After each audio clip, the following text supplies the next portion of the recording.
Welcome to Care More, Be Better, a podcast for people like you who care about the social impact of conscious companies and everyday heroes. Hear inspiring stories from those who put people and planet before profit and personal gain. You'll learn how you can make a difference, vote with your dollars, and get involved today. Here's your host, Karina Belizzi. Hello, fellow do-gooders and friends. I'm your host, Karina Belizzi, an activist and cause marketer who's passionate about social impact and sustainability. If you haven't already done so, please be sure to visit my website, caremorebebetter.com. You can sign up for our newsletter to be the first to gain access to new episodes and easily browse past shows on topics that matter to you. You'll find show transcripts and suggested actions you can take to make a difference. If you're so inclined, you can even become a member and make a donation right on our site. Today, we're going to meet an incredible woman who leverages her position as a thought leader, news icon, and influencer for good. Her name is Aba Anamoah, and she is one of the most prominent journalists in Ghana. She is the Radio and Television Personality of the Year, an award she has won for the second time in 3 years. Other awards include TV News Reporter of the Year, Current Affairs Presenter of the Year, and Ghanaian Woman of the Year, and Social Media Personality of the Year. She has become the leading voice on many issues on social media in Ghana, with a staggering following of over 3 million followers on Instagram alone. Aba is currently General Manager of GHOne TV and Starr 103.5 FM. Aba, welcome to the show. Thank you, Karina. Thank you so much. Before we get started, I have to say happy birthday. Thank you. Thank you very much. Yeah, you had quite the birthday party, didn't you? DJ. I did. It was tiring, but a lot of fun. I had so much fun. I was exhausted at some point. I just disappeared into my room, but it was fun. Well, I have to say I was a little jealous, namely because we're just getting to the point where we can even open up and have gatherings here in California. So, I'm looking forward to hosting my first party just at the end of June, right around when this podcast will air. Now, I read online that it was put on by your colleagues and some celebrities, many of whom you helped launch the careers of. So I was hoping you could tell us what you love about working in media and mentoring newcomers in the space. Well, I love working in the media because I'm able to put certain issues across to the wider public. In Ghana, you could be in a community and be very loud, but if nationally people are not talking about your issues, then your problems don't get fixed. So you're always looking forward to a journalist coming to your community to feature bad roads, for instance. And once it is put on national TV or national radio and the country is talking about it, then you are rest assured that you're going to get results. And so I love being in the media to be able to put all of these issues across and to ensure that at least about more than 80% of these issues are addressed daily. So that's why I love the media. I love to mentor because it's a very, very weird reason. The first one is that I don't like to be doing all the work. My friends sometimes say that I'm so lazy. And yes, I agree. I think it's my biggest weakness and also a very great strength for me. They like to say that I'm lazy, but I just say that I like to participate selectively. And so we're always fighting about the semantics, the choice of words. But I tell them that, no, I'm not lazy. I want to participate when I want to. I mentor because I feel that I shouldn't be the only one doing the work. I shouldn't be the only one taking the glory. There are younger people who can do better than I am doing. All they need is the opportunity. All they need is the right people to hold their hand and open the door for them.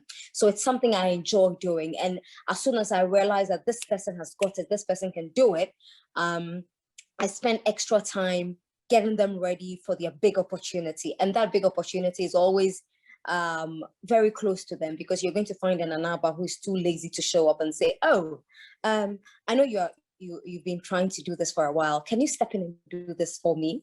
And they do it, and there's always no problem. So I wait till the right time, and then I just throw them out there, and they always do very well. So far, I've been lucky.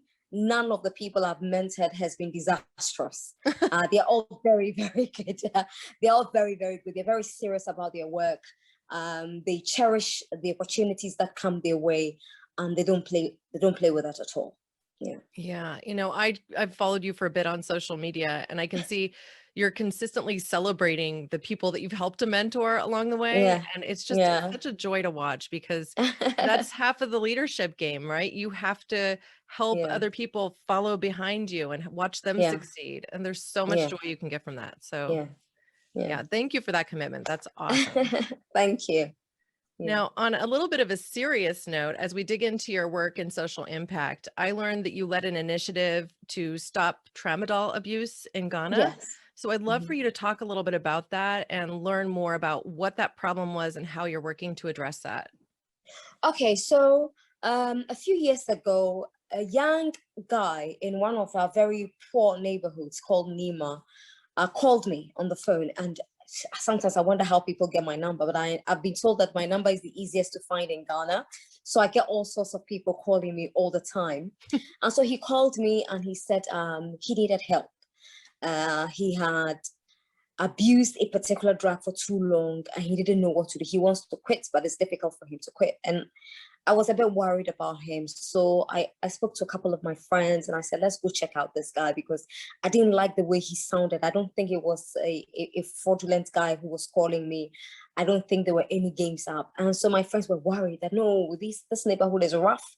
We can't go with you. We can't even allow you to go. Then I said, no, I'm going to go, because this guy, I mean, I don't think he would just pick up a phone and tell me that he's abusing a drug and he needs help. So I took the pains, went to the community. I found him. I went to the guy. I found him, and it was a serious problem. He had overdosed. He was in school at the time. He'd quit school. His whole life had just crashed before him. And so we managed to take him to a psychiatric hospital, which was quite far from him. And then the doctors there said, oh, that is what the young men are doing. Young men and women are doing now. There is a drug called tramadol. In Ghana, they call it tramol. And I said, well, tramadol is not an over-the-counter drug. It's not something you can just buy. And it's expensive in Ghana. So I don't expect a guy like that to have access to the drug, number one, and even have the money to buy it. And he said, oh, it's something I need to look into, but he has no idea. But there are so many young people coming in, abusing this drug, and it's causing a lot of problems. So I decided to go back to the community, and I was told that, oh, it's something the young men are doing now. They all buy tramadol. So my investigations showed that the drug was fake. There were 3 tablets, a white, a blue, and a green, 3 tablets that were being brought into these poor neighborhoods by the Chinese, some Chinese who were coming into Ghana, some were bringing it from Nigeria, and they were selling it to these young men and women in the communities. And it was doing 3 things for them. The white one had its own effect, the blue had its effect, and then the green had its effect. But bottom line, for most of the people who were taking it was for economic reasons.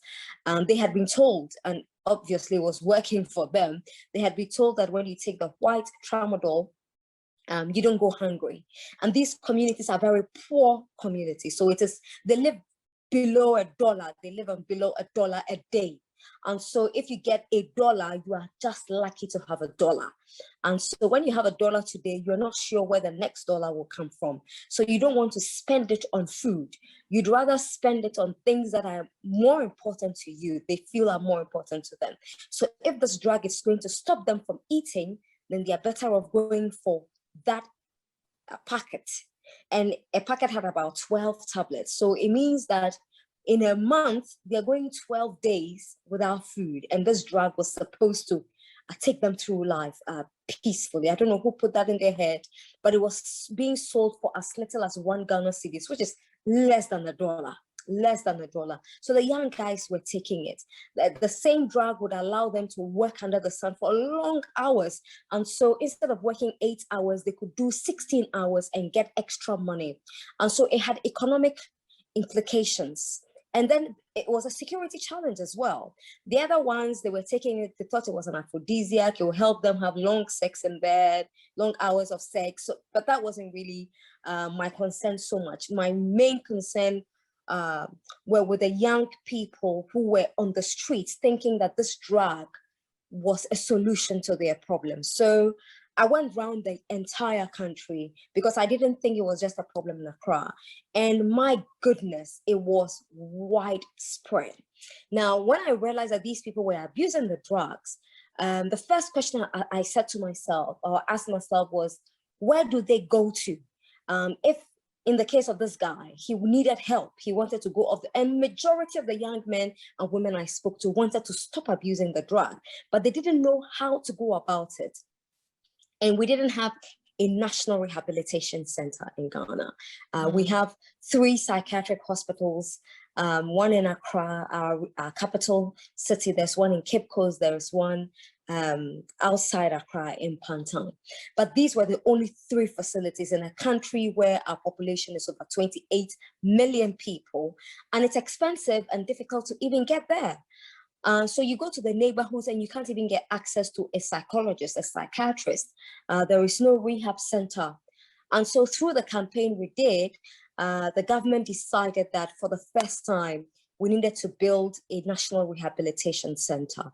So I was very happy that for all the hard work that I put in, traveling across the country, going to some of the most dangerous ghettos in Ghana. And every time people watched it on TV, I got calls and are you okay? Because I visited that ghetto.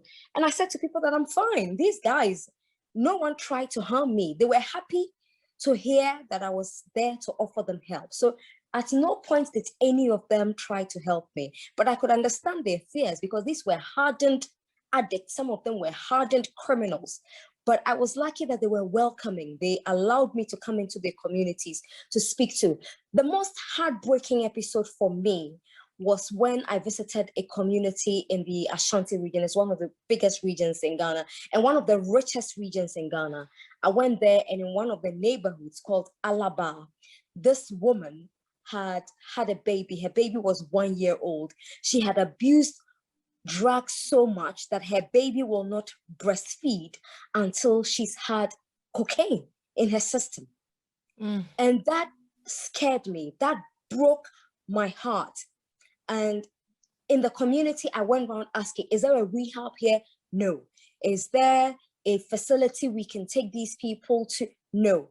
I went to the police station, and the police said, well, we know it is illegal for them to take these drugs, cocaine and others, but we can't bring them here because we don't have the money to buy them food every day. So these people have just been left to their fate. And I was totally broken that day. And so I went on TV and I ranted for so long. And then people understood what I was trying to do. I am happy to say today that the woman is now fine because I got people to go in there and rescue her and the baby. The last time I spoke to her was about 3 months ago, and the baby was fine. The baby, the child is in school, no longer a baby, but the child is in school now, and the woman herself is fine. She's acquired a skill, and so she's able to work now. But she says once in a while she goes into some episodes because she wants the drug, but she's trying to get over it. She's doing so well, and I'm happy with it. But now there's so much awareness. Another thing that broke my heart was that after the campaign we did, people became aware of the fake tramador. So now the people who were going into the community to sell the tramador to them were being beaten up. Some of them were lynched. And so I had to do another program to say that you cannot lynch people. You can't kill people. When they come to your community, they're selling an illegal drug. You can do citizen arrest them and take them to the police station. But don't beat people up. Don't kill them because you think they're bringing you a fake drug. So I had to do 2 different things, because at the time I was doing the campaign, I didn't think there was going to be that effect later for people to go ahead and lynch people because Nanaba says that the drug is fake and you want to harm us. So now you're bringing that we have to deal with you. So I had to go back again and then tell them that, no, you can't do this. When anybody comes, arrest them or call the police. They can be picked up and let the law deal with them, but you have no right to touch any human being. Yeah. Yeah. Well, I mean, you're revealing right now the power of influence. I mean, you have quite a following in Ghana, and the people do listen to you. I mean, I've been on these calls on Clubhouse with you where they're asking you to run for office. So, they want you to be their literal political savior. And it's a lot of responsibility with that. Yeah. Oh, it's a whole lot of, it is, sometimes I feel the pressure. Sometimes I have to withdraw a bit because I feel it affects my mental health sometimes too, because then it becomes other people's problems all the time. And then I'm unable to take care of myself, so once in a while, I just withdraw from everybody just to take care of myself, put myself in order before I start putting other people's issues first. Yeah, that's part of the problem of being there to champion a mantle like that, because you do feel such an incredible responsibility. So again, just incredible efforts on your part. Now, you mentioned something that is something I've thought about learning about you, and that is your own personal safety.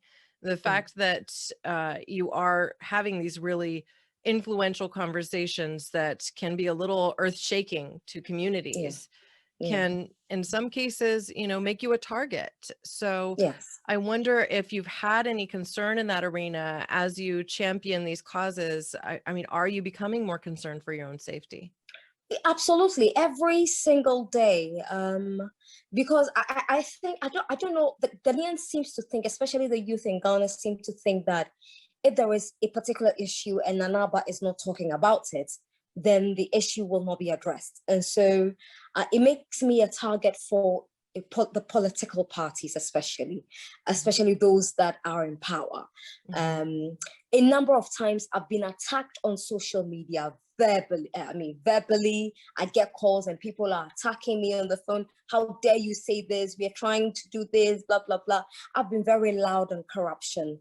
I feel that this country has no reason, we have no right to go to the West to borrow money, because we have so much money in this country. We have almost every natural resource. We have oil, we have gold, we have bauxite, we have cocoa, we have everything. And we don't need to go to the West begging for money to fix our country. But it is happening every day. You have situations where a politician has taken $50 million from the state, and they talk about it for 3 days and nothing happens. It goes to the president's attention, and successive government, it goes to the president's attention. Oh, you need to bring evidence, but the evidence is right there and they're not doing anything about it. So there've been countless times, and the moment everyone can talk about it and they think it's okay, this one, it will go away. But the moment Nanaba talks about it, it becomes a big issue, and then they start attacking me. In fact, there've been so many times where meetings have been held over Nanaba, what to do about Nanaba. So they come on social media and they're like attack dogs. They go all out for me. They call me all sorts of names. I mean, I've been called everything. I've been called a prostitute. I've been called all sorts of things. At some point, they said I was a husband snatcher. I've never dated anybody's husband, but they were just trying to soil my reputation. At some point, one politician that I criticized hardly got some few people together, gave them money, and then they said, go on social media and attack her. They did it. Fortunately for me, the people who follow me do not buy into these stories. So a lot of the time, yes, you find these political attack dogs going all out, attacking me. But I have so many followers who would also say, no, this is not true. You're doing this because Nanaba said A, B, C, D, and that's what you're trying to do. On my birthday, I received so many calls. And one of them that pretty much shook me was a guy who said that, Nanaba, you do so much for young people, but just watch out because we have been asked to hurt you. But because we like you, we don't want to do anything to you. I sat down, thought hard about it, and I thought, okay, it must be one of these fraudulent. Immediately, I reported it to the police, and the police said, all right, we'll look out for you. We'll be there for you. Yeah. So once I get worried about me, my family. I have a son. Fortunately, my son doesn't live in Ghana. He lives in Florida, and so I'm happy that he's away. He's out of the country.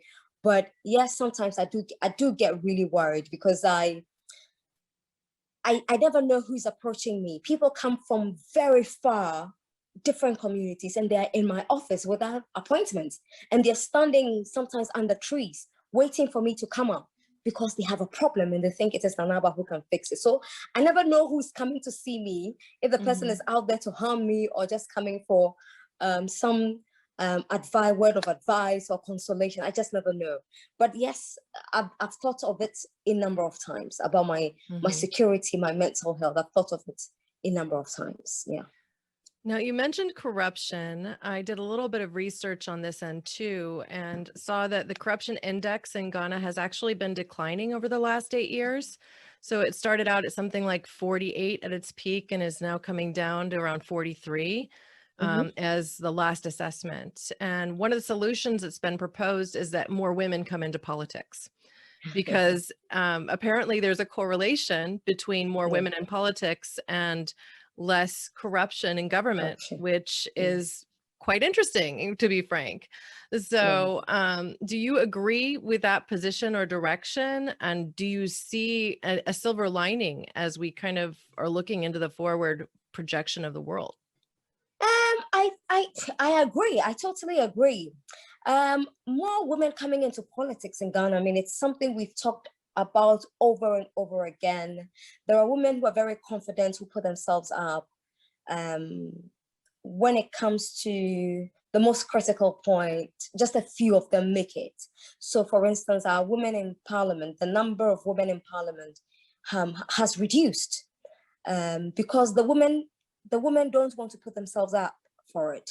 They are attacked by their male colleagues a lot. There is always an agenda that's set against them. There are some who are not married, and marriage is such a big issue in our part of the world. When you reach a certain stage and you're not married, it is used against you. In fact, I've been telling people that you can't say that I am only fulfilled when I am married. But unfortunately, that's how people think. So you have a woman who's ready to contest, a woman who's extremely competent. You know this woman can do the job. But because she's not married, they say, oh, she's not married, she cannot be responsible. And I'm just there thinking, what do you mean she can't be responsible because she's not married? Or worse still, if you don't have a child, if you're married and you don't have a child, oh, she's been married for 5 years, she has no child, she cannot do the job. I would have been villainized. So, it is depressing. It's depressing. So the women try very hard to put themselves up for it. It's difficult. We have a bill in Parliament, the Affirmative Action Bill. It's been in Parliament for the longest time. Every political party promises that we are going to pass the bill. They win the election and they never pass the bill. So it's still sitting in Parliament. We are hoping that one day it'll be passed. There was a time where we were asking for quotas. It's working to some extent, but it's not so good. The president has tried, for instance, to appoint more women in his cabinet. It's better than before. It's been rising over the last few years, but we've had women occupying certain serious, important positions. For instance, the Electoral Commission was headed by a woman. She left, another woman took over. We've had 2 chief justices who were women, and so that's one of the highest positions in Ghana. Being a chief justice, you are the 3rd most important person of the land. So we've had 2 women there, and that made everyone happy. We've had 2 women at the Electoral Commission. We've had a female Attorney General twice. So that was for the first time we had a female Attorney General. Her party was thrown out. The next party that came had a female Attorney General as well. Unfortunately for this particular year, the Attorney General is male. The female was not reappointed. But we've had women we're making inroads. We are getting more women in the boardrooms now, more women becoming CEOs and general managers now. I think it's going to get better. And you're right when you talk about corruption and then appointing more women. I've heard men who have said, oh, this was a situation we had earlier. When a woman took over, we're seeing meaningful use of our resources. There is less and less corruption. And so you are absolutely right. I think that if we give more women an opportunity in this country, a lot of the ill going on in governance will stop, because sometimes it is just unbelievable. It's just unbelievable how people milk the state. I remember there was a case against a woman, corruption. It was a corruption case as well. And she was accused of embezzling funds. And the conversation on radio and TV was shocking. People were shocked that a woman, why should a woman embezzle funds? And I said to them that men embezzle funds. So if a woman has embezzled funds, what's the problem? They didn't understand why a woman, because you're a woman, you shouldn't do that. If it is a man, it is okay. And I couldn't understand the common sense in that conversation, that we've put up with so much mediocrity with men that people think that if a woman comes to do the same thing, that is such a huge problem. I think it's just a human it's a double problem. standard. It's a double standard, precisely. Absolutely. And so, but I think that women who have occupied such sensitive positions have done very well. They've done justice to the job, and they've left us being praised every single day in Ghana. Well, that's great to hear. Now, it's also Pride Month. We're in June now, and Yes. LGBTQIA plus issues are top of mind for many across the globe. Yeah. I know in Ghana in particular, there are a lot of challenges that the community faces, specifically because it's essentially illegal to be a gay man in the entire country. Yeah. So I'd like for you to talk about that a little bit, and just if you're willing to share, anything that you're doing in this particular arena to support the LGBTQ community. Absolutely. I mean, the issue with the LGBTQ community in Ghana totally breaks my heart. Every single day that I hear about them, I just get so emotional. So the community in Ghana, once in a while, they talk about they talk about legalization once in a while. In fact, they hardly do talk about legalization. I think what Ghanaians have not paid attention to is what this community is asking for. And Ghanaians haven't paid attention to because we have opportunists in certain positions. We have some politicians who are opportunists. They know they're not doing their job. They know very well that they've been given a task. They're unable to deliver. And so the easiest target for them is the LGBTQ community. And so, for instance, the whole country goes agog that we have had bad roads in these communities for a long time. Pregnant women are dying because they don't have access to healthcare. They need to travel miles to access healthcare. And so people start talking about this. And the next minute, Corina, unfortunately, the next minute, you find 3 people picked up by the security agencies that, oh, we caught them in the act, or we saw them doing advocacy of LGBT. And then everyone stops talking about access to healthcare. Everyone stops talking about the bad roads, and it is now the LGBTQ. How dare you? The Bible is against it. Our laws are against it.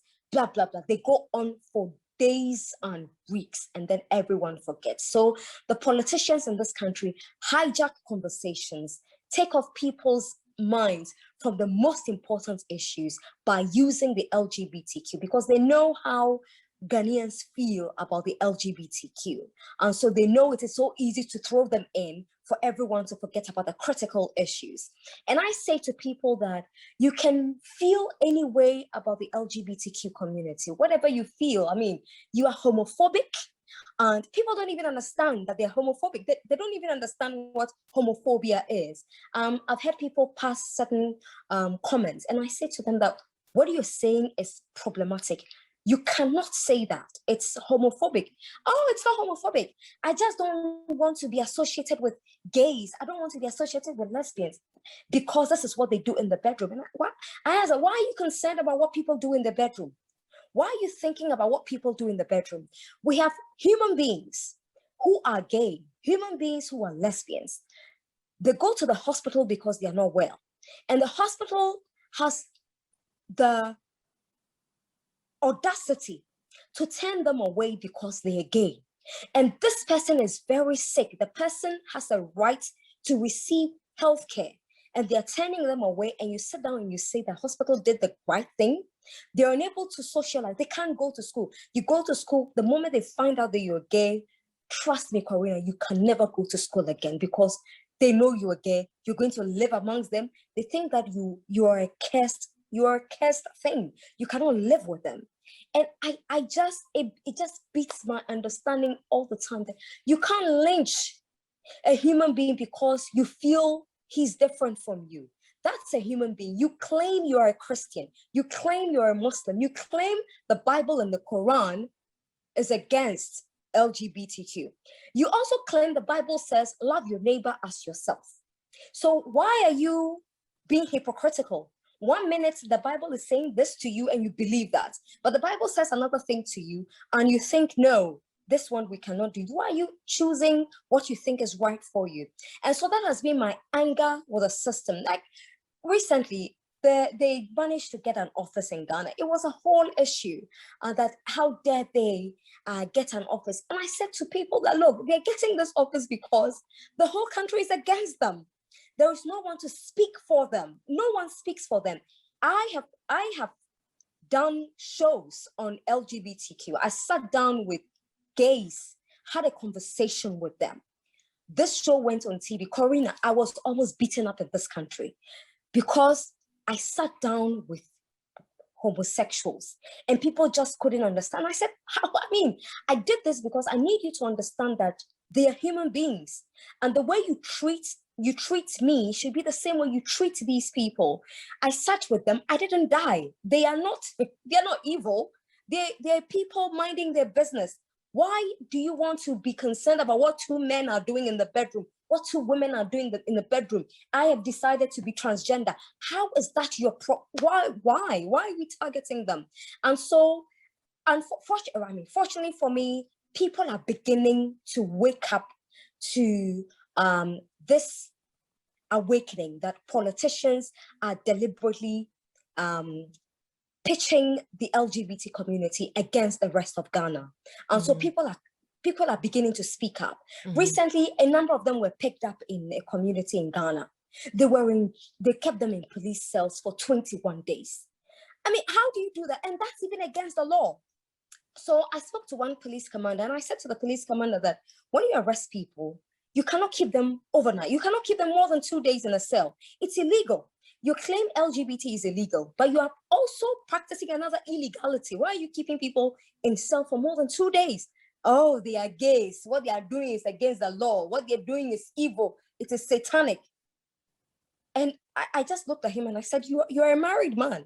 Are you trying to say that you've been loyal to your wife all this while? Because I know you very well. You have a wife, but you have girlfriends. Do you know the Bible is against that as well? Do you know it's illegal as well? Oh, because I'm a man, it's okay.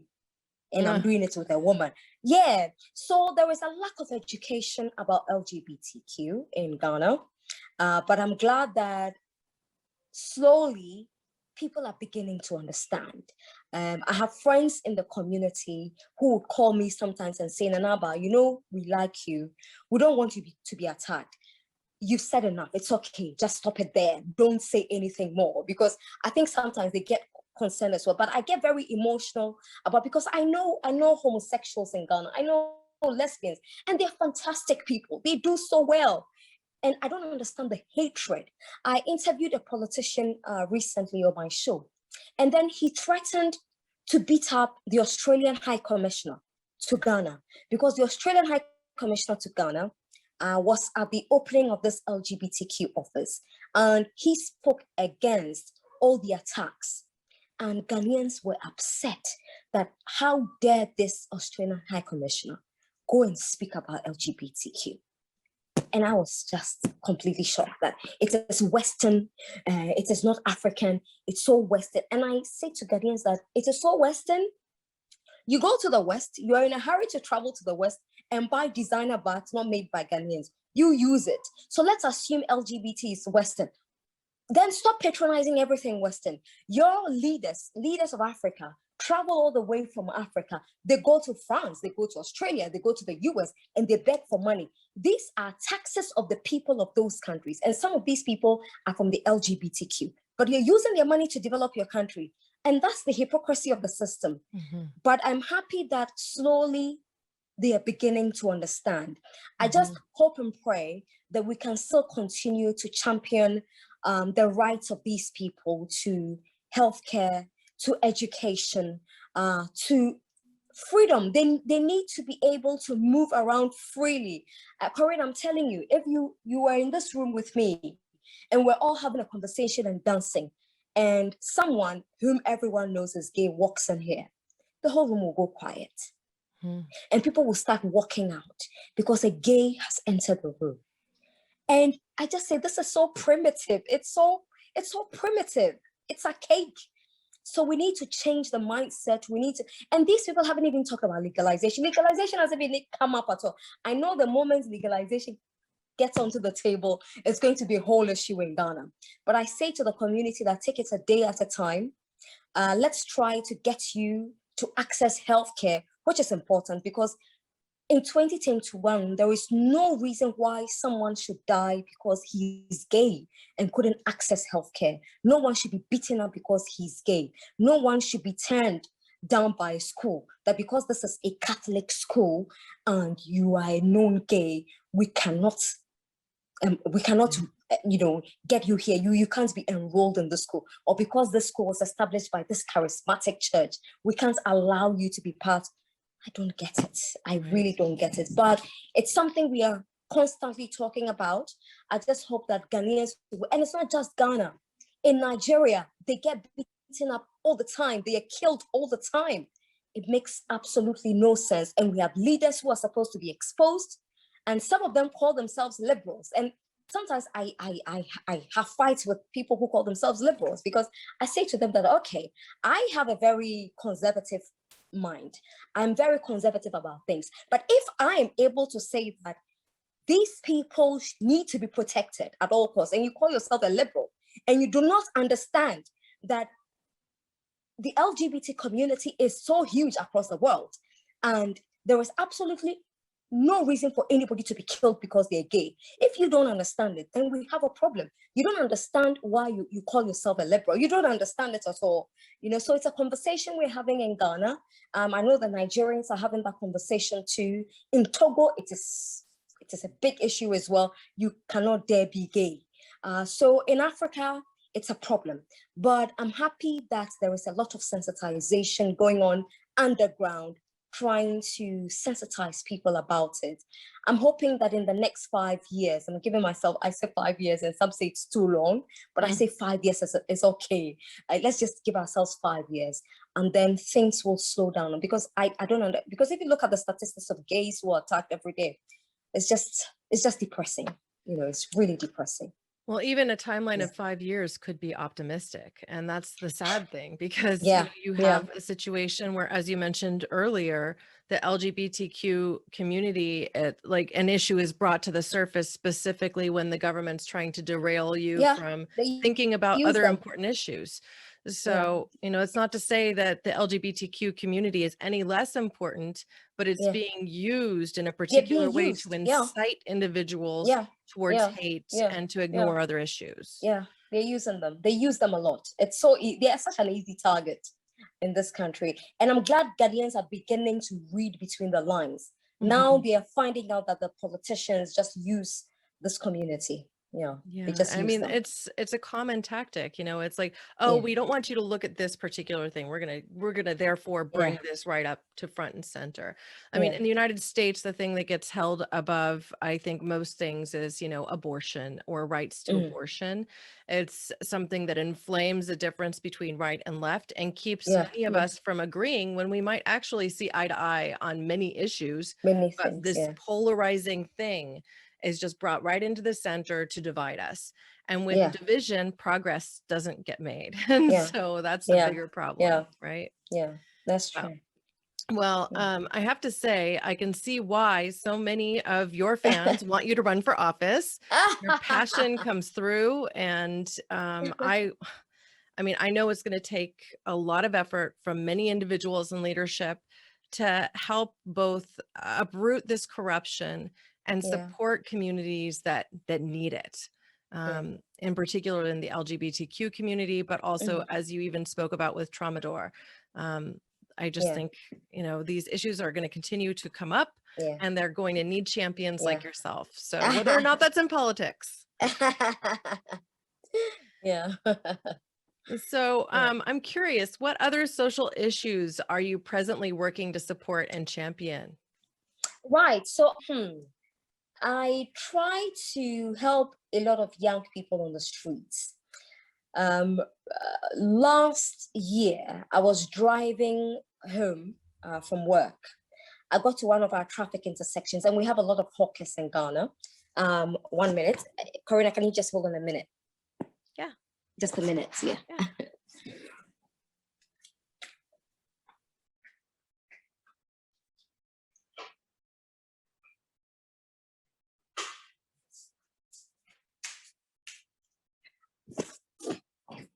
Okay, I'm back. So last year, during one of our lockdowns, we went into a lockdown. We had just one lockdown anyway. I was driving home from work, and then I get to the traffic intersection, and two young men rushed to my car because we have hawkers, a lot of hawkers in Ghana. So you get to every traffic intersection, you find young people selling all sorts of things, from confectionaries to drinks to dog chains to a lot. They have a whole lot, and you can buy almost everything in traffic. And so these young men approached me. I rolled down. I said, "Oh, can we take a selfie with you, Nana?" I said, "Oh, that's not a big deal. Let's take a selfie."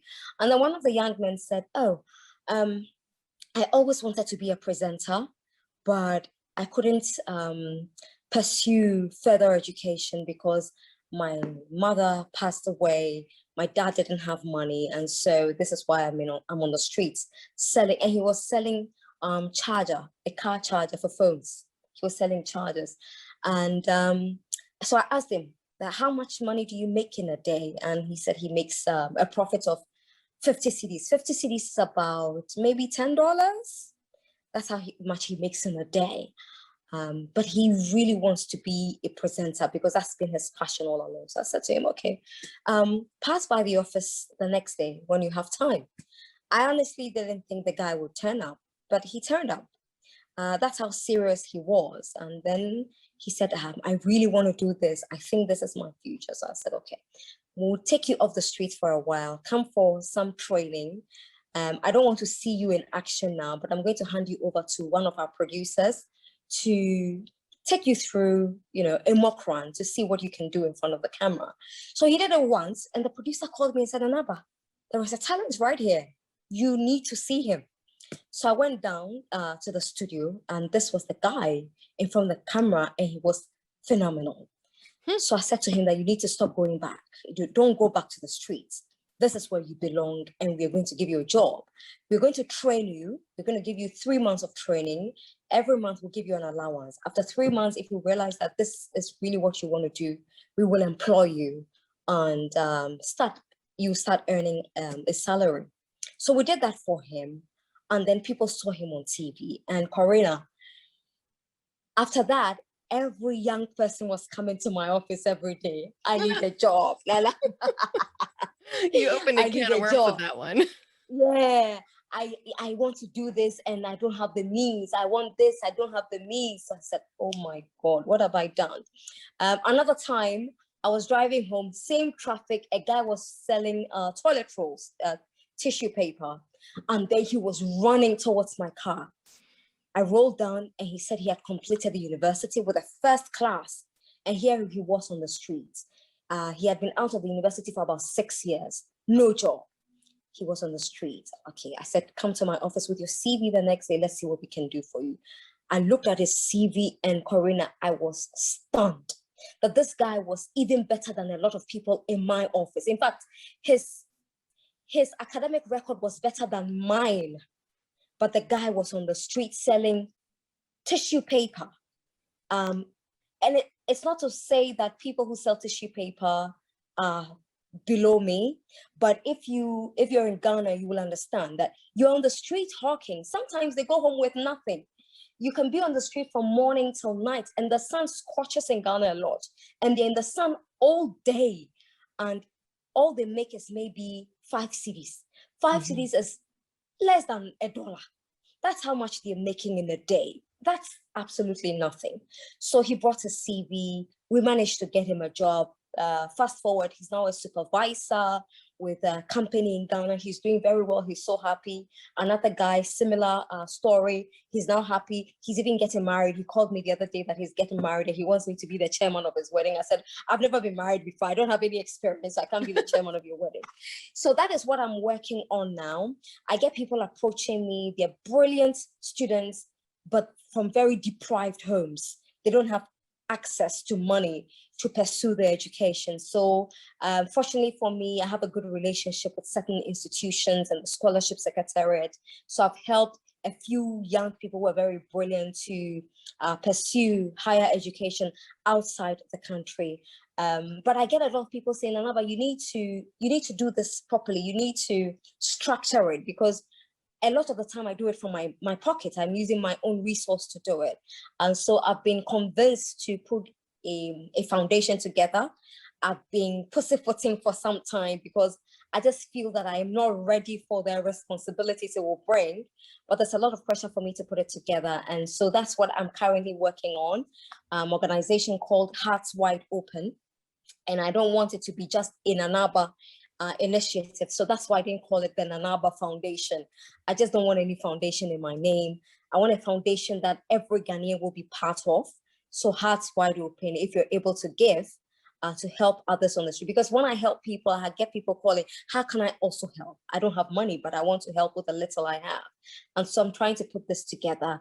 But at the moment, my immediate focus is getting these young men and women off the streets. There was a young lady who came to see me a few years ago. She was in a very deprived community and she was practicing prostitution. And so she came to see me and she said she's so tired, she's exhausted. She can't do this anymore. She can't be a prostitute anymore. She wants to quit. She wants to acquire a skill. So I made a few calls. One of my friends who had a salon said, oh, bring her over if she's interested in, acquiring a skill. So I took her there. She went there. Now she can make people up, fix their hair. She managed to open her own shop and she's doing so well. And every time I see her, I am super proud that she's able to do this for herself. She's had a baby. She's so happy. And so that's what I'm trying to do, get a lot more young people to go off the streets, find themselves, make their lives better for them by giving them a skill, helping them to get a skill, to earn money, proper money at the end of every month, salary. Yeah. Well, you took some words out of my mouth. I was going to ask you what's next for you. And it sounds like this is part of that answer. It's Hearts Wide Open Foundation. I love the name. And I don't know if you're currently accepting donations, because one of the questions I was going to ask you is, how can people support Ghanaian people and the challenges that you're facing right now? And what would you recommend? But it sounds like this could be it. Yeah, this could be it, but I'm still working on it. Fortunately, I'm done with the registration because I believe in doing things the right way. I don't like cutting corners. So for instance, when I was registering the company, someone said, oh, Nanaba, you are Nanaba, go to the registrar general yourself and it will take just an hour for them to register it. And I said, no, I want to go through the proper procedure. So it was at the registrar general's department for a while. It's finally being registered. I've got a project manager who's putting the structures together, getting a bank account, getting everything, a proper office for it. So when it is done, then I can start receiving donations. At the moment, I don't want to receive donations because I don't have a proper structure yet. Yeah, but it's coming. And I have complete faith that you're getting it done. Yeah, I'll get it done, definitely. That's fantastic. Well, perhaps when it is completed, you can come back on and we can talk all about what you're doing. That would be amazing. Now, thank you. I would love to just offer you the floor as we prepare to close. Is there any question you wish I'd ask that I haven't, or just some thought that you'd like our community to think through, or something you'd like to leave them with? Yes, I will just say that, and I see you do a lot of work on infant mortality. I see your posts on Instagram, and every time I check out your story, there's something about infant mortality. I just want to say that in Ghana, we have tried very well to bring the mortality rates down. It is still not the best, but it's better than before. I would want to use this opportunity to plead to everyone who's listening. If you ever want to help people, I think that we would appreciate anyone sending Ghanaian hospitals, Ghanaian clinics, beds, because we have a no bed syndrome in Ghana. You go to the hospital and forget about coronavirus. I mean, coronavirus didn't really expose Ghana that much. I mean, I look at what happened in the US, in China, in the UK, in other countries, and we look here and we say, wow, we are so lucky. We recorded deaths, but it wasn't so bad. Our hospitals were not choked. We didn't have the issues others are facing, but we have a no bed syndrome that has persisted for so long. You go to the hospital with a critical condition and you're told, oh, you have to go back home because there's no bed. Else you have to lie on the floor. Pregnant women are delivering on the bare floor in Ghana. Pregnant women are dying because they couldn't reach the hospital on time because they live very far away from a hospital. Pregnant women are dying not because the baby was sick, but because they didn't have access to basic things. They go for antenatal once, twice. It's too expensive. We can't afford it. So they stop going to the hospital. And then they get complications along the way. And so if people really want to help, I'd like them to channel their energies into our healthcare system. They can read about it. There are so many clinics in Ghana that are online. Get in touch with them, and I appreciate donations to these hospitals and clinics in the form of beds, oxygen tanks, something as simple as bed sheets. In Ghana, in one of our, in fact, not one, our biggest hospital, the Kolebu Teaching Hospital, sometimes you have nurses call, and a lot of nurses call me from the labor ward, and they say, oh, there are about 7 women here who delivered 3 weeks ago, but because they haven't been able to pay for, they haven't been able to foot their bill, we have kept them here. We can't allow them to go home. And you ask, how much is each woman supposed to pay? And Corina is as little as $100. $100. Because of $100, they detain pregnant women and their babies at the hospital, you know? And so I get my friends, look, let's go and pay for these women to be free. Let's do this. Let's do that for them. And Well, so that's I would amazing. be very I mean, here, if you go to the hospital to have a baby, the fees that you have to pay to the hospital are so much more than that by leaps and bounds. It's more. Yeah, a lot more. It's more than that. Oh no, it's actually little. But they detain the women. They detain them. And sometimes you have husbands moving from one place. Please, can you help me with the fee? My wife has been detained. I want my wife and my baby home. But they keep them sometimes for 3 weeks, 4 weeks, and they're there, they're detained because they don't have money to pay the bill. And they're sitting at the hospital. And the bill keeps increasing every day because you need to give them food. The baby must eat. So I'd be very happy if people would pay some attention to our healthcare system. Yeah, I'd appreciate that a lot. Yeah. Wow. Well, thank you so much, Nana Aba, for You're inviting welcome, us Karina. all. I enjoyed this. This has been amazing. And I've learned a lot. I'm going to seek out a hospital or two to make a personal donation to, because Thank I you. also believe so much in supporting particularly women in that phase of life. And so thank you for bringing that up. Thank you. Thank you so much. Now, I just want to go ahead and invite our listeners to get involved. You can act in many simple ways. You could share this podcast with some friends, or you could do something as simple as providing an exceptional donation to a hospital in need in Ghana or even in other communities that are underserved around the globe. To find suggestions, I'd like to invite you to visit our action page on caremorebebetter.com.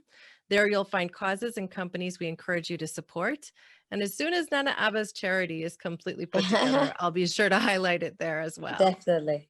Yes. So you can follow us on social spaces on Instagram, Clubhouse, and more at Care More Be Better, or just send us an email to hello@caremorebebetter.com.